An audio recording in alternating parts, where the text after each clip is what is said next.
Well, hello, and welcome to Stop, Let's Team Up, My Legion Adventure, episode 45. We're covering two more issues of Adventure Comics, featuring the Legion of Superheroes, of course. This is two classics. They are classics. They are well reprinted over and over again. The covers are famous, and they were quite a bit of fun. So let's get started. Adventure Comics 332, cover May 1965. Cover credits Curt Swan, George Klien, and Ira Shap, as always. This story is called The Super-Moby Dick of Space, and part 2 is called The Cosmic Quest of Lightning Lad.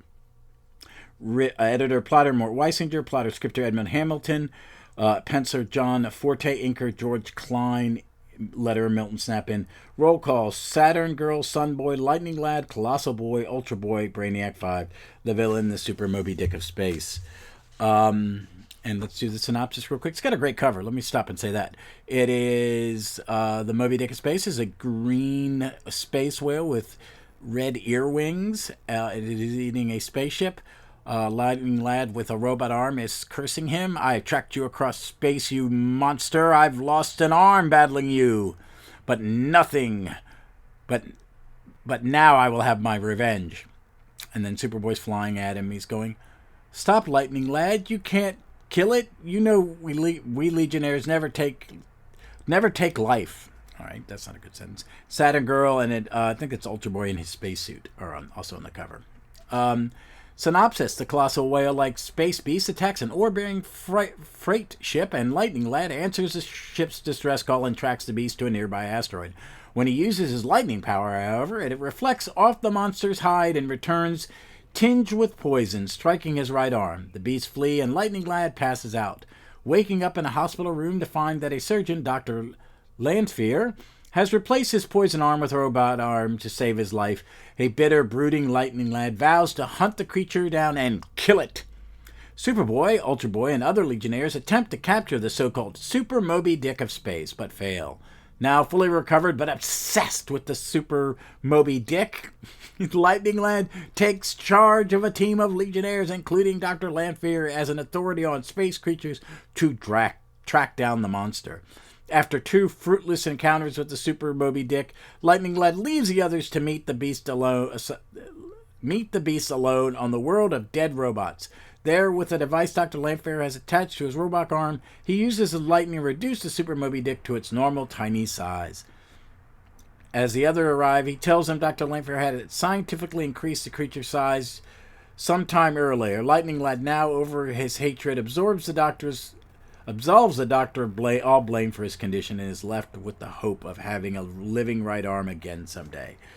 This is a really well-known, and Lightning Lad will go for a short period of time with his robot arm, and he will get it back in a two-parter that is one of my favorites. But we'll talk about that when we get to it. It is really one of my favorite comic books of two-part, one of my favorite comic stories of all time. But this one was a lot of fun. The art was nice. It was a little different because Forte wasn't inking himself. He had George Klien inking it, and I felt it was a little different. It was a little cleaner. I think Klein's inks, for some reason, it seemed like a lighter touch.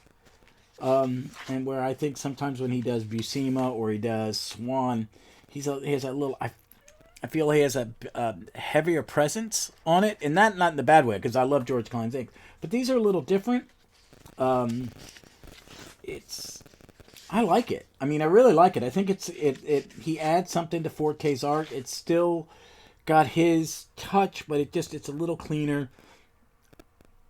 I find it a little brighter. I just liked it. It was a great deal. The whole story with Dr. Landsfear and Lightning Lad trying to do the right thing and being, obsessed and learning a lesson. And, it's a small roll call for the team, but it's also one of those stories that, even in 70s Legion, I kind of like. When it's just a small group of them are on a mission, and it's a really confined little piece. This is a lot of fun. It's a reason this is a classic, because it is just a great Legion story. Well, let's move on to the next one. This will be a quick one. I'm just going to gush about the two stories.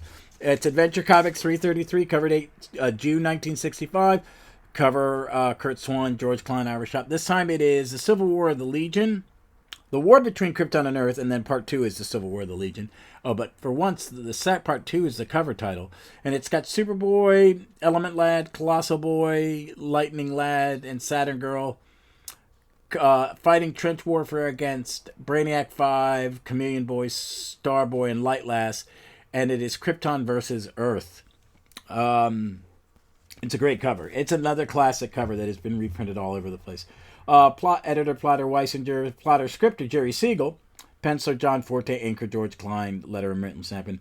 Roll call: Saturn Girl, Chameleon Boy, Starboy, Yahoo! Lightning Lad, Triplicate Girl, Colossal Boy, Brainiac 5, Superboy, Element Lad, that's my man, Light Lass, Phantom Girl, and Mon-El.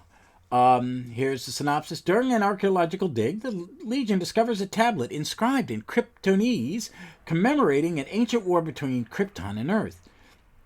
Deciding to investigate, half of the team time travels back to ancient Krypton and the other half to ancient Earth.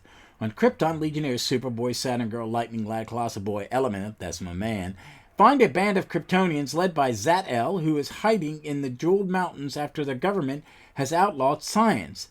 As they have determined to leave Krypton and find a new home world on which to continue their research, the Legionnaires assist them in building a space ark to take them, as well as their giant tame lizards, that's always a good idea, to Earth. When they arrive, they find the Earth's young sun is red, and thus Kryptonians have no superpowers. Meanwhile, the other Legionnaires, Brainiac 5, Starboy, Lightning Lass, Phantom Girl, and Chameleon Boy, meet a young girl, Leta Lal, who tells them that her people of the star Varun have colonized Earth and are now building a mighty city called Atlantis. When the two Legion teams meet, an argument arises to which colony should be allowed to stay, and the Legionnaires are split into opposing groups. The Atlanteans and the Kryptonians prepare for war, each side using weaponry designed only to stun their opponents, because this is the civilized 60s. In the wake of a furious battle, the retreating Kryptonians find that several of their people have been killed by the Atlanteans. A plot to destroy Atlantis in revenge.